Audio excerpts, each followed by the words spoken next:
Cleveland Cavaliers are on absolute fire. I don't even know what to say, Spin. This is unbelievable. The Cavs just wrapped up a 122-82 victory over the Orlando Magic in a game that didn't even feel like it was that close. And Spin, I'm going to open it up by saying this. You texted me midway through the third quarter, the Cavs were up 30. You said, I have some things to say. So the floor is yours. The floor is mine. I think when you look at this box score, it really tells the story of the game. Not one Cav shot over 12 field goals in this game. Everyone was really feeling the rock. Everyone was touching it, shooting it. Like, you can look anywhere and up and down this box score and see somebody who made an impact. Like, Max Strus got it going early. He had the couple of threes out of the gate with the catch shoots. And then, you saw him cutting later in the game. He had a dunk. You can look at Isaac Okoro with his activity on the defensive end early, whether it was getting a block shot, getting a steal in transition, and even jab step threes in transition. Like, there were some really interesting things that we saw that were outside of the normal guys that really contribute and carry this team as far as production goes. But I mean, it's not really even fair to say that this team's been carried by those guys, but just seeing everyone make an impact was huge. Like, I mean, you can start with Evan Mobley being the dominant force that he was, attacking off the dribble, trying to dunk on three guys. Mm-hmm. The footwork and the patience, as Stan Van Gundy was talking about, the little up and under move when guys were up in the air on his pump fakes. Jared Allen did a really good job, too, of setting the tone, being that presence in the middle, because defensively, the Cavs were on their P's and Q's. Mm-hmm. Orlando had 6 field goals through the first 14 minutes of this game. That is insane. I know that the Magic have struggled as a team to shoot the basketball, but at the same time, the way that the Cavs just made themselves and their presence felt defensively and just making sure that everything had a contest, everything was being forced to the middle of the floor, and they were tough shots. Like, they did an amazing job. And again, like, you can just go up and down. Like, we haven't even mentioned Ty Jerome. Ty came back in, did the Ty Jerome thing. If you're still surprised at this point, you just haven't been watching. It's just the same stuff over and over again. The float game, the threes in transition, the threes in the half court. You had DeAndre Hunter come in, make a half court three that was contested, and then he had a catch shoot three off a second chance. And then there was one that was off of a curl where I'm pretty sure he got fouled and he still made the three, nothing but net in the first half. There are so many weapons that this team has, and it was just a perfect way to show you on a national stage for the third straight game, by the way, that this is absolutely a championship contender. They are the ones that want to make that next step, and I think that they're on their way to doing so going into Boston on Friday. Dude, there's so much to get to in this game. So many good things, and we appreciate everyone jumping in early on here. We got a great crowd on hand. So there's the chat's going off right now. So jump into that chat. Let us know what your thoughts are after the Cavs beat the Orlando Magic 122-82. B Skrills, I see ya. Not pulling it up, but I love the comment in there. Appreciate everyone jumping in. Spin just saw it, but yes, B to A. That's what we'll say. B to A. But hey, Spin, you checked me a little bit earlier. We were texting during the game here, and let's just kind of level set here. The Cavs beat the Orlando Magic, but this isn't the Orlando Magic that we saw in the playoffs last year. This group on the other side of the court is pretty beat up. Obviously, you saw Jalen Suggs not playing. That guy. Side note, just give it up. Just give it up. We need to go bald, man. It's getting to a bad spot. But he's not playing. Paulo Banchero's been injured. He missed about 32 games, I believe the number was. So this team's still trying to find their way. And we've seen it in the past in Cleveland for sure that doesn't matter how you're playing here in the middle of the season. I know we're getting towards the end, but this is still a group that when healthy is a really good team. But on the Cavs side of things, you talked about the defense, and that's where I want to start, Spin. They hold the Magic to 36% from the field and 17% from behind the arc. And you really saw it early in the first quarters where it kind of stood out to me because it just felt like the Cavs weren't giving up. They didn't give up any shot selections that were like, ooh, that's an open look. He just missed it. Everything had a hand in its face. They win the first quarter 34-16. And like you said at the start, never felt like the Cavs ever had this game in danger. And it was right from the jump, and it started on the defensive end. The immediate question I had after that first quarter was, were they going to have enough scoring to keep up with the Cavs, who, as we know, are a juggernaut offensive team at this point? Mm-hmm. It felt like Franz Wagner and Paolo Banchero were the ones that were the only ones taking shots. And when you look at the box score, that clearly is the indicator. Their only offense really came from Franz Wagner getting downhill when he could in the second quarter, and then Paolo Banchero getting to the free throw line. I think they got it down to 11 or something like that before the end of the half, and then the Cavs responded. I think DeAndre Hunter had an answer for a three or something like that before the end of the half. That was, big time. I thought that they did a really good job. I mean, KCP took like 2 mid-range shots, and they went down. But like, when you're a defense, you're going to have to give up something. It's basketball. You have to give up something. I'll take that all day. If KCP's, taking 18-footers and Paolo Banchero and Franz Wagner don't have the ball, and you're, making them give it up with solid defense, again, on the part of Isaac Okoro, Max Strus, Evan Mobley, DeAndre Hunter, and even Sam Merrill did a really good job of staying in front. Like, they're Dean Wade, too. Like, can't forget to mention him. Like, you have so many different options on both ends of the floor to really give yourself a good chance to win, but also win dominantly. As I described this on X, I was like, man, this is a dismantling. This was a dismantling of the game. Like, we were midway through the third quarter, and they just continued to pile on. Let me ask you this, and I'll ask our commenters this too. What do you think the bench discrepancy was in this game? Trivia question. We'll let that cook spin. We'll let that cook for. We'll give the answer when we hit the 15 minutes of our show. So drop in the comments. We'll pull the right one up here, and I'll give one. No cheating. Hint. No cheating, anybody. I'll give one hint. It's not close. It was not close. So spin. Circling this thing back to the Cavs side of things, you had 10 guys play over double-digit minutes tonight. The high man being Evan Mobley at 28 minutes. And Van Gundy made a really good point before we get into how each of the guys played. I think it was really important in this stretch of basketball spin that they kind of kept a lot of gas in the tank. You got a big one coming in on Friday, and obviously you don't want to blow it out of proportion, but it's the Boston Celtics. They are the standard, and you could do all this fun stuff. You could go 70 and 12 throughout the year, but you still got to climb that mountain and get past the Celtics. It's been really good to see that these Cavs dominate teams and do so in a way where they don't have to have Donovan Mitchell playing 35 minutes. They don't have to have Evan Mobley touching 40 minutes, and their depth is just. They're so deep as a team, and it's a special thing, and you see it again tonight with the high man being Evan Mobley with 28 minutes played.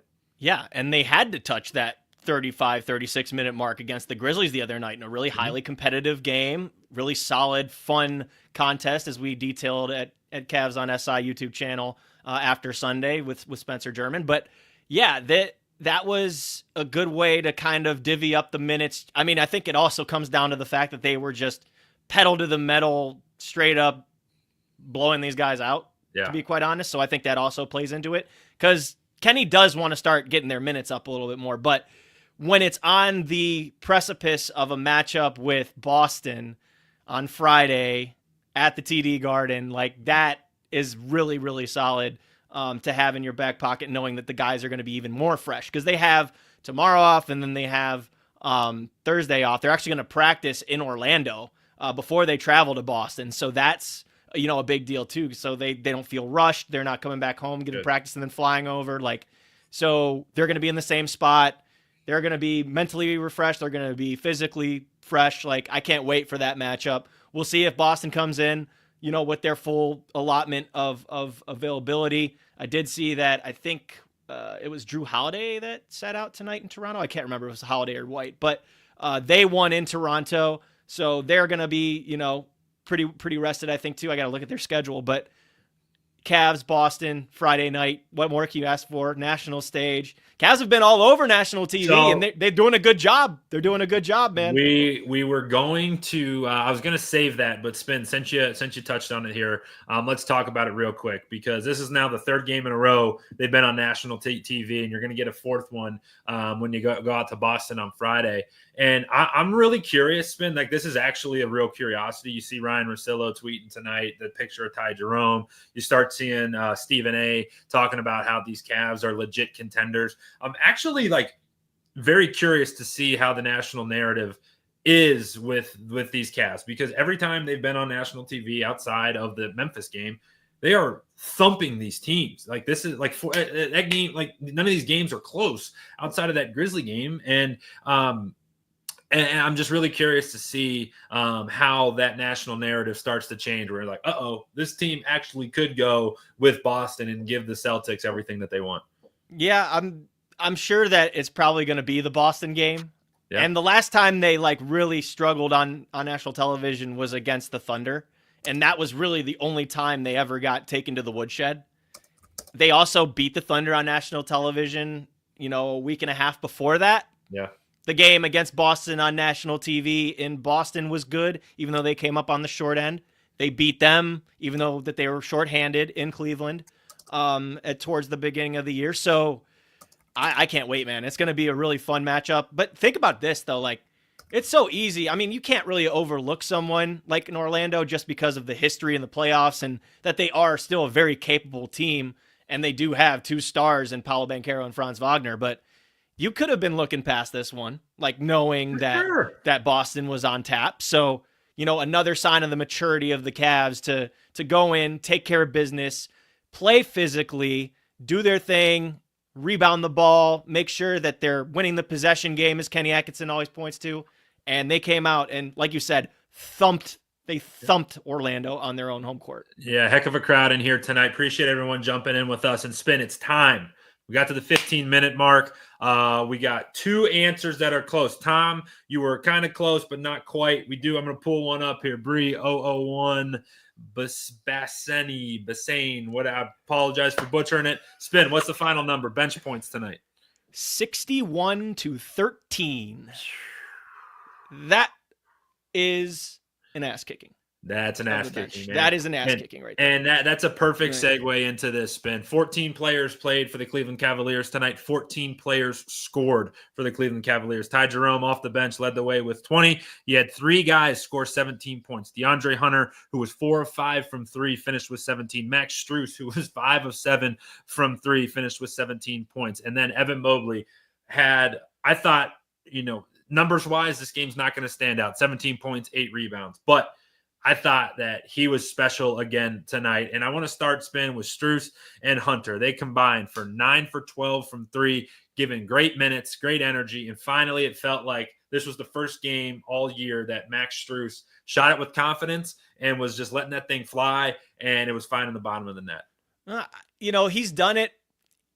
Stan Van Gundy kind of put it this way, that he is streaky. But, Max has just got to get back into that physical form. I think after the All-Star break now, he's been back for a couple of months. It seems like he's really kind of gotten his legs under him. And tonight, man, he was doing more than just the threes, to be honest. Like I said, defensively, he was really good.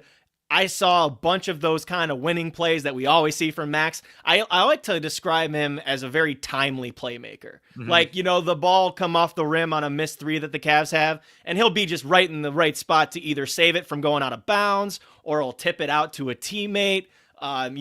Sometimes he'll make too aggressive of plays, and that'll lead to turnovers, but his mind is in the right place, and he's doing a really good job of keeping those possessions alive and giving the Cavs second chances. With Mobley, I want to kind of put the attention on how many times they used him as a dribble handoff guy tonight. Yeah. And Donovan Mitchell's coming off of the curls. You saw the time that he handed it off to Mitchell. Mitchell got doubled, and then Mitchell looked over the top to Mobley, and he had a really nice finish in the paint after that. There was a sequence where Evan, in the third quarter, rejected one of the guards that Orlando had, and then sprinted full court the other way, got it back, and then slammed it with 2 hands. This guy, I'm telling you, man. And to refer to real Cavs fans, thank you for the comment, by the way, on the TNT thing. That was really funny that the tweet ended up on there. And we can gauge everyone's feelings on this. But how many times on this show, as Evan's progressed throughout the season, have I said that Evan has looked like Giannis in a lot of these plays? So I tweeted out, we're seeing Evan Mobley become the sleek freak. That was what I came up with. I know that it's gotten some mixed reactions to this point. It did get on TNT's halftime show, and thank you, Adam Levko, for pointing that out and saying that you didn't mind that one. But it's serious, though. Like, he is putting his body into everybody right now and attacking and just going with force. But he's also playing smart. There's, sometimes when you can get under control or get out of control when you're trying to play aggressive, Evan is doing a good job of making sure that he is playing polished while still being strong. And that is the game that really makes him dangerous. And, it's something that he still has to work on, how to pump fake and attack off of a closeout. He's gotten travels. I think he leads the league in travels still. Sometimes he's a little bit, funky when he catches the ball and he's got back to basket. But overall, when he's got a face-up game working like this, it is becoming unstoppable at this point when he's putting it on the floor and attacking guys. It is very, very fun. There's is this? What do you got? Oh, boy. I didn't know it made it onto TNT. There's the tweet, man. That's sweet. Man. Jeez. Someone shared it. No, I love it because Spin, like you said, the growth that Evan's showing is kind of second to none there. And I think one of the cool things is it feels like his team is just kind of continuing to pump him with, hey, you are the guy. Like, and they're not even they're not letting him think about it. They're not asking him to be the guy. No, Donovan Mitchell is telling him, we are going to go as far as you take us. And you're starting to really see that.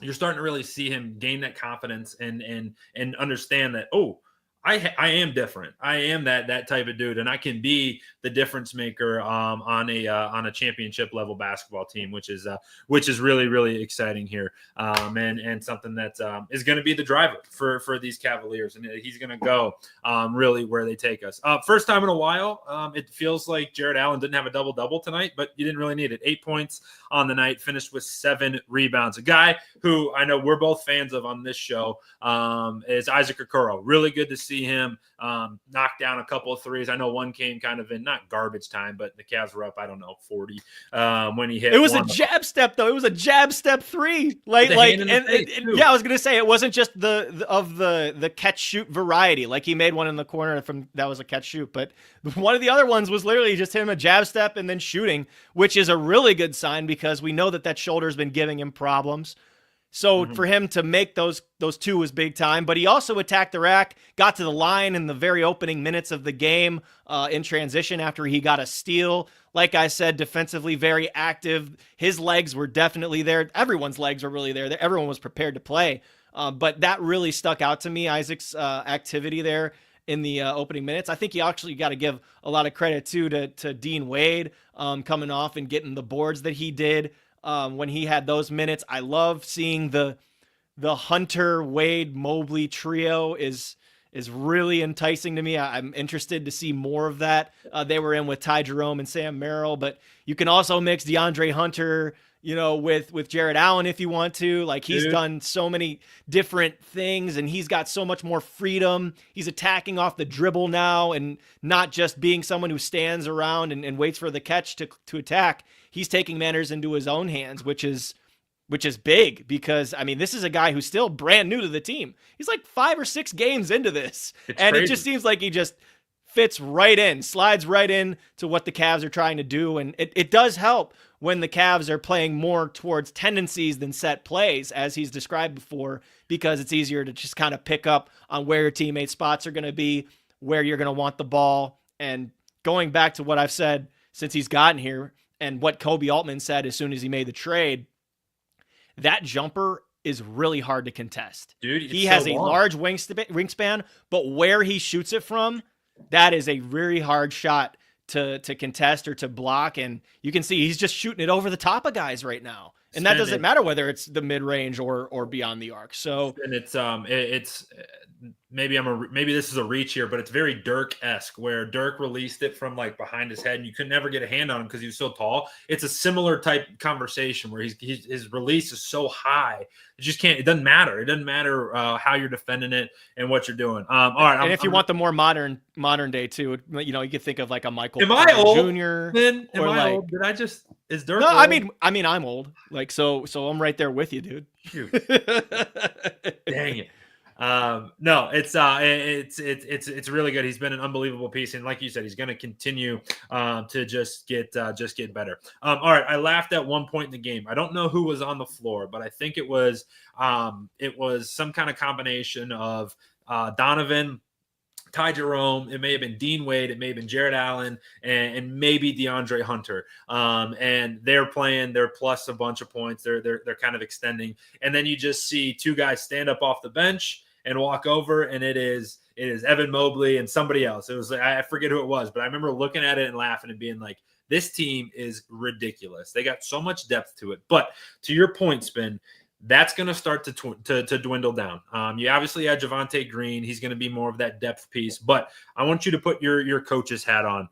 As you get into, we got 20 games left, 15 games left, 10 games left. Where are you looking to trim these minutes down? Because some guys are going to get left out of this. Is it a Dean Wade? Is it Isaac? Who is it going to be?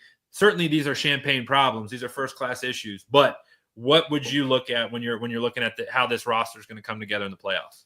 Champagne problems indeed. Yeah. I think that Isaac might be the odd man out. I think that Merrill might get the edge on him, if you had to ask me just because Sam's been playing the same role the whole season, and he's really garnered the trust of Kenny Atkinson. The screen evasion, I'll have a video out on that, by the way, on my profile tonight, just about how he's able to kind of have the mind of a shooter so he can defend shooters that are the same way, which I thought was a really interesting detail. It sucks for Isaac because I think that he was playing excellent basketball before he got hurt, before the shoulder injury. And, this is just what's going to happen, though. Like, there's no escaping it. Like, I don't think Dean Wade's going to lose out on a spot because he's a backup 5 if you want him to be, but he could also play the 3 and the 4. You're obviously not going to trim down Ty Jerome. You're not going to trim down DeAndre Hunter, who you went out and got. And the starting 5, with Strus, Garland, Mitchell, Allen, and Mobley, they're going to be the starting 5. So, I think that Ice loses out in this situation. But, it's good to have options. It's good to have insurance, as Kenny put with Javonte Green. Can we talk about Javonte Green tonight, making his debut in Orlando? I know it wasn't in the circumstances of, this is a must-win situation, but came in, had it immediately cut for a layup, and then he leaked out for one in transition, grabbed 3 boards, played a little defense, did a good job, man. So solid stuff from Javonte Green in his debut. Craig Porter Jr., I think this is the yeoman of the Cavs. He's just always available, always ready to play when they need him. I would love him to be in the rotation, but again, there's just too many guys that are on this team. But, you see him come in, snaking around, getting a pocket pass to Tristan for a 2-hand slam so that everyone could get in the box score. It's just a very fun team to watch. They're very together. They're very connected. Jalen Tyson comes in, makes some hustle plays again. There's just a lot of good. And I know that we're just getting to March, but they are really playing a good brand of basketball, and it doesn't even feel like they've peaked yet. No, that's the other part. That's exactly it. It feels like they, amazingly enough, have another level to this. And what's that level going to be? Maybe it is just kind of getting over that hump against the Boston Celtics, and we'll certainly find out there. And we're going to find out soon. Come Friday night, it's going to be a big one here. Spin. We could talk for an hour about this game because there's so much good stuff. I want to riff for just 1 minute on the Craig Porter Jr. thing that you just brought up. Think that's actually like more like sneaky, very, very important with that three-way point guard thing that we have. It's obviously Darius, Ty, and then Craig. I think it's actually like really valuable that Craig's getting like real time right now because the playoffs are long. Like if the Cavs want to get to where the Cavs want to get to, that's playing in June. And that's a long stretch. It's been a while since we obviously got there. But Darius has been not crazy prone, but prone to injury. We see him jokingly. They got all the Cavs on social this week. We're asking to send out PSAs for face masks for him and all that stuff. While that is a little bit of a joke, if he does get dinged up or beat up, you feel very, very confident with the guys that would come in this play. You feel confident, obviously, with Sam Merrill, or excuse me, Ty Jerome. But then Craig Porter Jr., like you said, has shown the ability to have a lot of trust with this entire group to not skip a beat if Garland's not available. 6'1", plays like he's 6'7", somebody who goes up and gets rebounds, plays defense, makes the right play, and plays at his own pace, man. He's just been such a mature basketball player, really ever since he came into the fold last year as a two-way guy, but then eventually making it up and earning a contract. So it is a great insurance policy to have, just like Javonte Green is too, as Kenny mentioned the other day. So yeah, they're loaded, man. Like, let's just leave it how it is. It's just who they are. And man, it's been fun to watch all season long, but I mean, just like the rich get richer in this situation. Yeah, it's a beautiful thing. The Cavs are playing some unbelievable basketball, and tonight was just another one. I thought about my intro to this show a couple times while I was getting ready. Obviously, I butchered it, but I thought at one point I was going to get on and say, "All right, anything changed? This is the same story we talk about the Cavs with a full 48-minute victory, and they looked very impressive doing so, and did it again on a nationally televised stage." So, Spin, we're going to get out of here. I'm going to give you dealer's choice. Anything we missed, anything you wanted to touch on that you're like, we have to talk about that we didn't get to? I think we hit the points, my man. It's just a butt whooping on national television. Again, they've been on the national stage here for the past, 4 or 5 days, and it'll continue when they go into Boston. I just looked it up, by the way. The Celtics, they do play at Detroit tomorrow night, so they will actually have one more game in between, whereas the Cavs have a little bit more time in between before they go to TD Garden. So that'll be a fun matchup on Friday, but the Cavs will have one extra day of rest on the Celtics, so we'll see if that has any effect. Dude, one thing we didn't get to, we're not going to spend some time on it, but just an unbelievable stat. The Cavs have win streaks of 15, 12, and now 8 on the season. Unbelievable here, as the Cavs are winners of 8 straight. I sat with Spin on last Thursday night after they beat the Nets by 13 points and said, this is a big 4-game stretch. I remember having the exact same conversation before they went 4 games out west, and I said, hey, if they go 2-2, you feel good about it. Well, same exact thing. The Cavs beat the Knicks. They beat the Grizzlies. They destroy the Orlando Magic, and now on the back end of this 4-game set, they got the crown jewel of it all, a date with the Boston Celtics on Friday night, 7:30 at TD Garden. After that, the schedule falls off just a little bit. You get Trailblazers, you get the Bulls, you get the Heat, you get the Hornets. So you get a little bit of reprieve there. But regardless, take advantage of what's in front of you. Win the games that are on the schedule next. And that one for us is the Boston Celtics. And of course, we'll have you covered here on Cleveland Cavaliers on SI. This is a good time to do a little PSA for everybody. Appreciate all the support. We're seeing our channel grow, both on Twitter, on X, and on YouTube. We really appreciate it. Spin does an unbelievable job, hustles his ass off to get you so much content from the locker room, so much content from coaches, so much content from players, and all of it goes to our YouTube page, and you guys are coming in spades to check it all out. So thank you. Always remember, subscribe, like, comment. We love all that stuff. We love to interact with you guys and do shows just like this. Also, podcast. Spencer's is in Indianapolis. The other Spencer's in Indy doing some Brown stuff this week. So we're going to get a podcast show this week. What's the schedule for the pod? Yeah, got to figure that one out. So we'll figure that one out. Hey, my main man Megs can get on there. We go to the bullpen? So here's the thing. Like with the pod, now that we've got the post game show, Cavs haven't had that many games in between our last pods. So like we did it last Friday. Maybe we do it. I don't know. Could do a Saturday pod. Maybe I don't know. We'll think after about it. Celtics game, maybe. We'll see. I was gonna say we'll figure that out. We'll figure it out. But it's all good things here. But subscribe, like, rate, comment, do all that good stuff. Same thing for the YouTube channel. All right, let's get out of here. Spin. Cavs dominate the Orlando Magic 122-82. An impressive victory in front of a national crowd. For my partner, Spencer Spin Davies, I'm Anthony Moeglin. Thanks for hanging out with us tonight on the Cleveland Cavaliers on SI YouTube channel.